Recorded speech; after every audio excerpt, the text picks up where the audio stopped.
discussing about the Pathos plant care, planting and caring for the Pathos plant. Ideally, keep these plants at a place which gets 3 to 4 hours of morning or evening indirect sunlight at least few times a week. 2. Do not pruning of old leaves which turn yellow to avoid fungal attack. 3. Do check the cocoa peat before watering. A plant will use different amount of water seasonally. It should stay moist. If the cocoa peat is becoming light brown, it should be sprayed with water.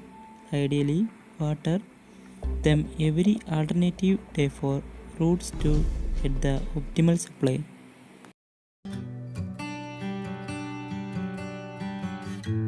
Hello friends, click subscribe button and also click bell icon.